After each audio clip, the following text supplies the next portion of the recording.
एक लंबे समय पहले सुभद्रपुरम नामक एक गांव में सुभाष नामक एक आदमी उसके माता पिता के साथ रहता था। वो दोनों बहुत मेहनत करके सुभाष को थोड़ा पढ़ाते हैं और सुभाष भी उसके माता पिता के मेहनत के बारे में सोचकर मुझे भी कोई काम करके उन दोनों का सहारा बनना होगा, ऐसे सोचता है।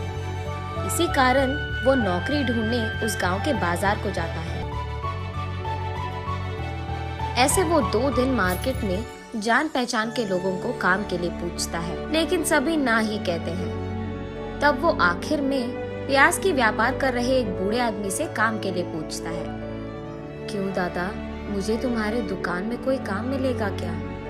मेरा छोटा सा व्यापार है बेटा, तुम्हें देने के लिए मेरे पास कोई काम नहीं है।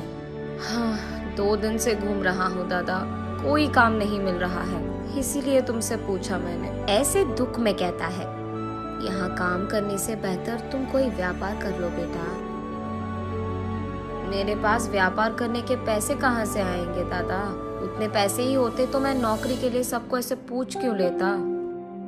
बूढ़ा व्यापारी थोड़ी देर सोचकर, मेरा भी कोई अपना नहीं है, हर रोज मेरी कमाई से थोड़ा मैं बचत के लिए रखता हूँ, वो पैसे मैं तुम्हें दूंगा, उससे तुम कोई व्यापार शुरू कर लो, लेकिन सिर्फ एक शर्त पे, तुम्हारे कमाई के लाभ से थोड़ा हिस्सा मुझे भी मिलना चाहिए, तभी दूंगा। ऐसे कहता है, तुम मेरी इतनी मदद कर रहे हो तो मैं हिस्सा क्यों नहीं दूंगा दादा? अब से तुम भी हमारे घर आकर हमारे साथ रहो दादा, अगर तुम्हें ऐतराज ना हो तो।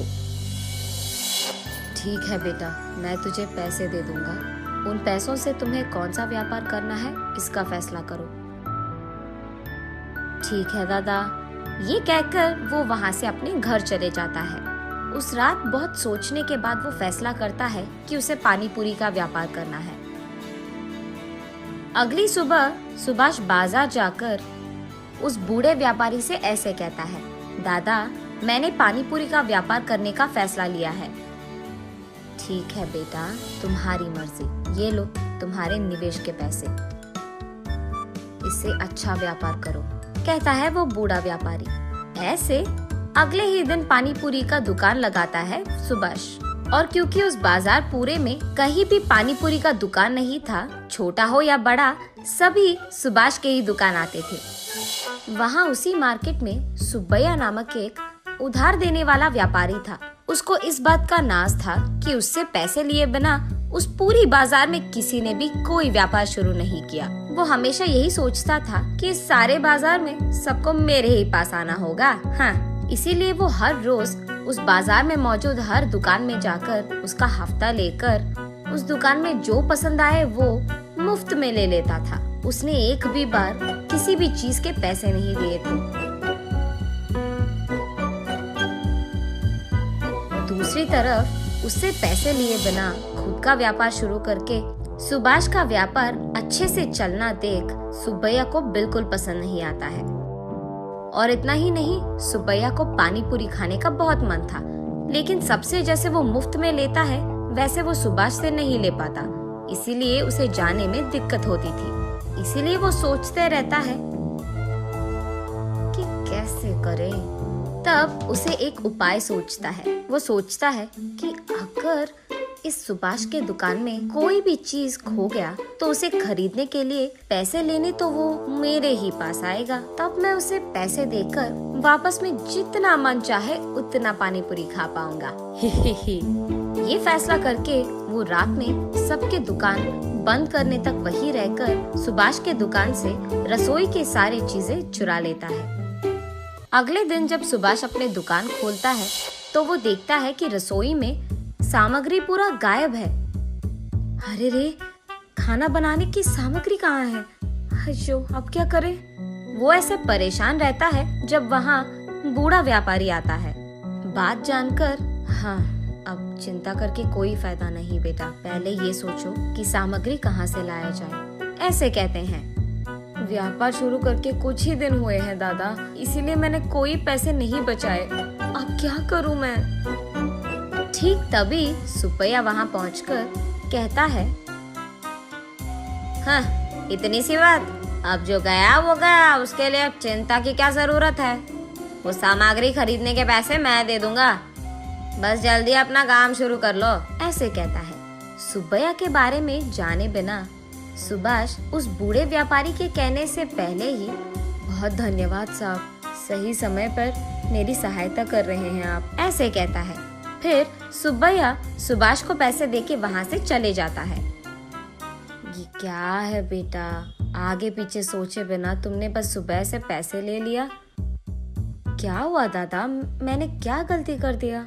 हमारा व्यापार तो ठीक चल रहा है ना, तो बस उसका उधार जल्दी चुका दूंगा, ऐसे कहता है सुभाष। तुम्हें सुब्बैया के बारे में कुछ नहीं पता। उसके पास एक बार उधार जो ले लिया, हमेशा हमेशा के लिए पैसे लौटाते ही रहना पड़ेगा। इतना ही नहीं, उसको अगर हमारे दुकान में कोई भी चीज पसंद आ गया, चाहे वो कोई भी चीज हो, वो मुफ्त में ले लेता है। इस सारे बाजार में मैंने सोचा सिर्फ तुम हो जो उसके मुंह नहीं लगे, लेकिन आज तुम भी उसके जाल में फंस गए।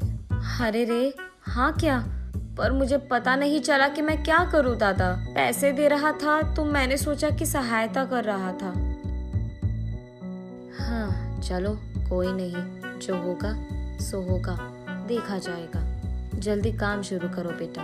ऐसे वो दोनों अपने अपने व्यापार शुरू करते हैं। शाम होने पर सुब्बैया सुभाष के पास आकर एक प्लेट पानी पूरी दो, ऐसे कहता है। तब सुभाष उसे एक प्लेट पानी पूरी देता है। उसके खाने के बाद एक और प्लेट पूछता है और उसके बाद एक और प्लेट और एक और प्लेट खाकर कहता है, बाबू सुभाष, आज के जितने पैसे तुझे मुझे देने हैं उसमें आधा पानी पूरी का बिल समझकर बाकी आधा दे दो, ऐसे कहता है। ये सुनकर सुभाष चौंक जाता है। अब कुछ नहीं कह पाता है, इसीलिए वो बाकी के पैसे सुब्बैया को उधार के पैसे समझकर दे देता है। ऐसे ही हर रोज 4 प्लेट पानी पूरी खाकर उसके रोज के मेहनत के पैसे लेकर जाता था। इस कारण सुभाष को समझ में नहीं आता है कि वो कितना कमा रहा है और कितना गवा रहा है। अगर ऐसे ही चलता गया तो मैं उधार के पैसे कभी नहीं चुका पाऊंगा और आगे नहीं बढ़ पाऊंगा। नदी के किनारे एक पेड़ के नीचे बैठ जाता है। वहीं से गुजर रहे एक साधु उसे देख उसके पास आकर कहते हैं, क्या हुआ बेटा, इतने चिंतित बैठे हो, सब ठीक है? तब जो कुछ भी हुआ सुभाष उन्हें समझाता है। इतना ही, ये कहकर उनके बैग से एक प्लेट निकालकर उसे सुभाष को देकर ऐसे कहते हैं, ये एक माया प्लेट है, इसमें जो भी डालो एक के बाद एक आते ही रहेगा, लेकिन ये एक ही बार काम करेगा। तुम अपने तेज दिमाग से इसका सही उपयोग करो और अपने आप अपने मुसीबत का हल ढूंढो, ऐसे कहते हैं। बहुत बहुत धन्यवाद स्वामी, ये कहकर वो दोनों वहाँ से अपने अपने रास्ते पकड़ते हैं। अगले दिन सुभाष हमेशा की तरह अपना दुकान चलाते रहता है। सुब्बैया वहाँ आकर हमेशा की तरह, सुभाष, एक प्लेट पानी पूरी दे दो बेटा, ऐसे कहता है। जी साहब, अभी दे दूंगा, लेकिन आज मैं एक शर्त लगाऊंगा, अगर आप मंजूर है तो ही दूंगा। अच्छा बताओ कौन सा शर्त है? प्लेट में मैं जितने पानी पूरी देता हूँ उतना आपको छोड़े बिना पूरा खाना होगा। अगर आप खा पाए तो मैं हर रोज आपको दुगने हफ्ते के पैसे और दुगना पानी पूरी दूंगा, और अगर आप नहीं खत्म कर पाए तो मेरे से ही नहीं, इस बाजार में किसी से भी आप मुफ्त की कोई चीज नहीं लोगे। मंजूर है? सुब्बैया थोड़ा सोचकर, हैं, इतनी सी बात, एक प्लेट में कितने ही पानी पूरी रहेंगे?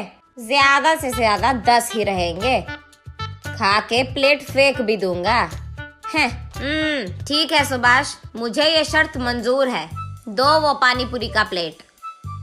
ये लो साहब, ये खाओ, ये कह के वो प्लेट देता है। सुब्बैया जितना भी खाए उस प्लेट में पानी पूरी खत्म ही नहीं हो रहा है। सारे पानी पूरी वही के वही रह जाते हैं। ऐसे 1 घंटा बहुत मेहनत करके खाने के बाद भी पानी पूरी के प्लेट में सारे पानी पूरी वैसे के वैसे ही रहते हैं। मैं थक गया, मैं हार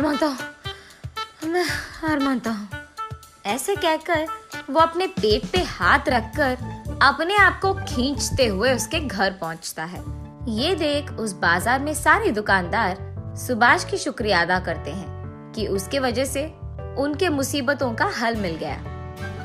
और सुभाष अपने मन में साधु का धन्यवाद करता है